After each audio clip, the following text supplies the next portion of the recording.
I think really on Friday the energy was ramped up a little bit just because it was more of a call it practice and it's just random. We're just putting the ball down and playing, so it felt more like a game. So I think the energy and the intensity was really up on Friday, which was fun to see the guys get in that mode. It felt more game-like, and you could feel their energy and their excitement for kind of what we were about to do.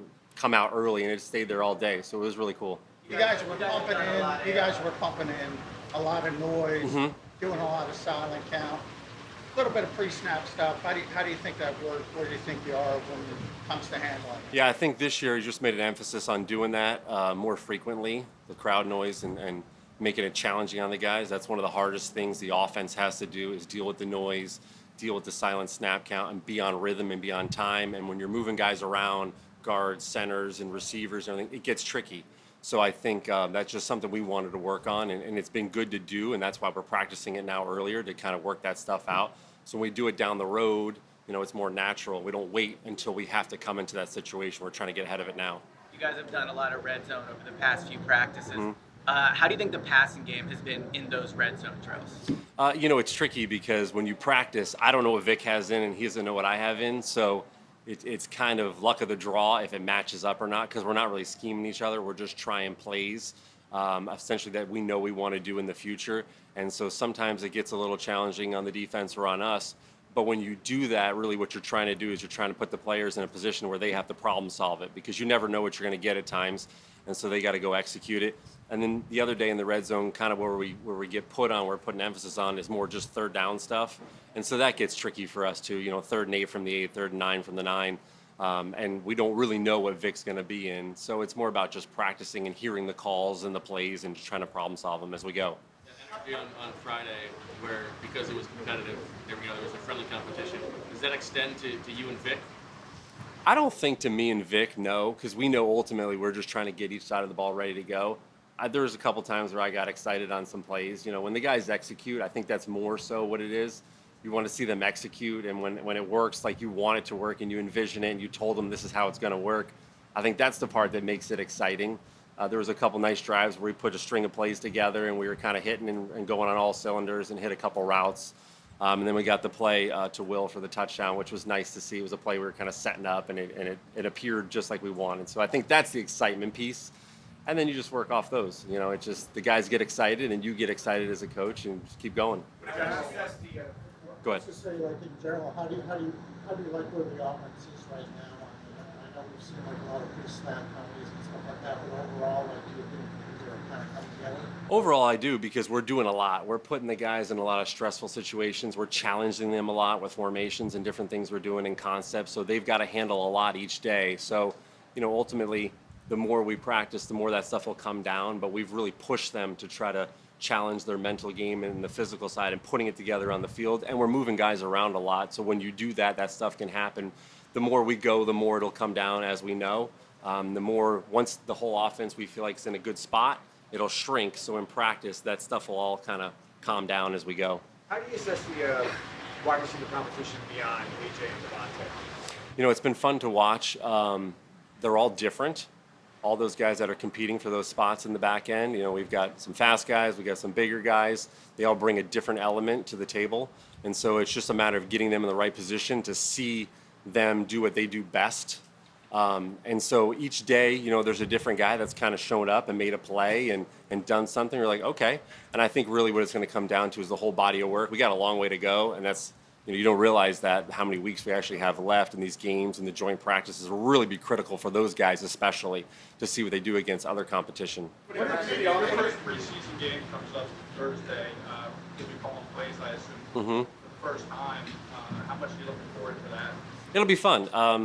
Like I've said before, it's really not much different. It's kind of how we've been doing it out here a lot of times, and it'll be different on Thursday just because we're just trying to put the guys in position to succeed and do the best they can. We're not necessarily scheming up the Bengals, but we want to do the best we can and see how the operations go. That's really what it's all about. It's how the operation works. When they come off the field, go back on the field, we can make adjustments and go from there. When it comes to the off-field dynamic with Vic, maybe you guys aren't talking very much during practice, but do you guys use each other as a resource maybe between practices, to kind of go over maybe certain points?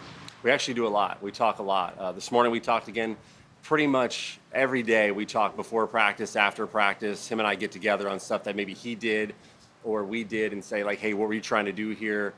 We may rep it again. We may walk through it again. It's been really good, the communication. He's been a great resource for me and for the offense. And we go back and forth, and he'll ask us, what were you trying to do on this play? What's the intent of it? So he can get it under control, and they can rep it. It's really been good. I think the players feed off each other, too. If you watch some of the older guys that have been here, they'll talk through things as well. I know the receivers talk to DBs a lot, and the O-line, D-line, like, hey, what happened on that one? We may get them on a play, and then, AJ and Q are talking about the release and the route. So I think it really goes hand in hand. It starts with Vic and I going off each other, and the players do the same. Kevin, what are your impressions of Will Shipley in pass protection?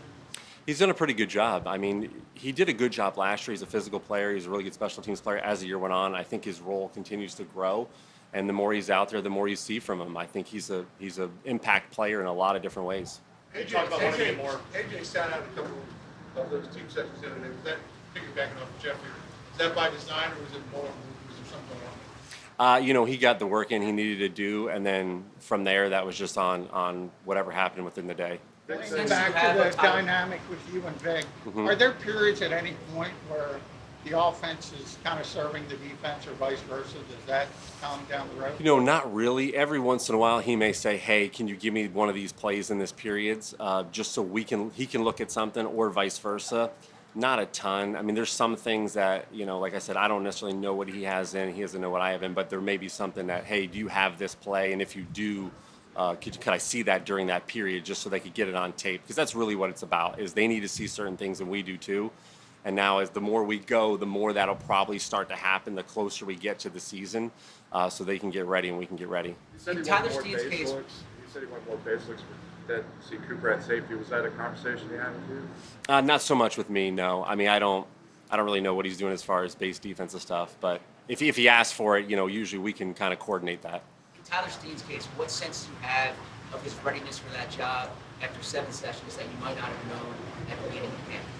I think really you just look at his body of work as he's grown from the last couple years until now, and then obviously on Friday going against Jalen Carter, going against Jordan Davis. Like, it really, you can see his intensity ramp up, and the want to, and the attitude, and just the decision making he has at certain calls he needs to make, and the communication's really growing. So you can see him in practice. We're going against a pretty good D line, so I think that's really benefited him. What's going on with snaps?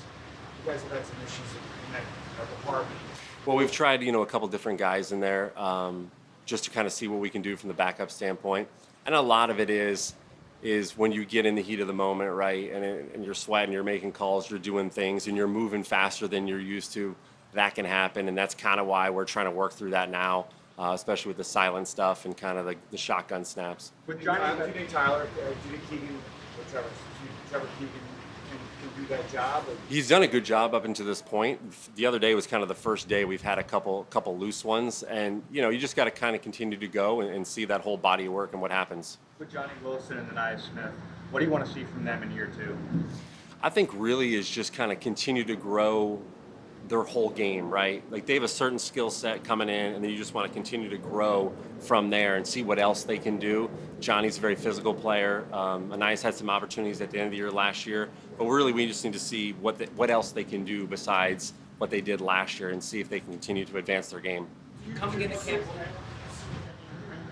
Primarily a left guard, like you plan on trying to right. That's what he's been right now, and that's kind of where we've left him. We'll kind of leave it at this point right there. Say it again. How do you think he's been doing? He's been doing pretty good. He's been a little limited to start, but since we've kind of got him under the mix now, and he's kind of getting in the flow of things with the guys, it's definitely improved. coming into camp, what did you know about Elijah Brooks? Just really his size. His size makes a difference, and he's made some plays the last couple of days, which is good to see. And, I think he's got a little more speed than you realize, so it's been fun to kind of watch his game grow. We've challenged him a little bit to move around to different spots, and if he can continue to do that, obviously that makes him more valuable. You say you're not scheming up the Bengals. It's not like a regular week. Is there a way through the training camp that you're finding a way to get a full operation of how you might operate on game day? Really, when you look at like Friday's practice, that was as close to one as we get. as far as operation and kind of doing certain things and mixing things and packages and plays. We'll do that again a few more times within our, against ourselves, and try to put ourselves in a position to where it feels like it. Like here's the string of plays. Basically, we treated that as much as we could like a game. I spent a lot of time with the quarterbacks talking about the string of plays, what they liked, what they didn't like, and going through that and working through how we were going to orchestrate those drives and those practices. Even though the ball started like at the -35, then the 50, then the 25, we tried to treat them like in-game moments.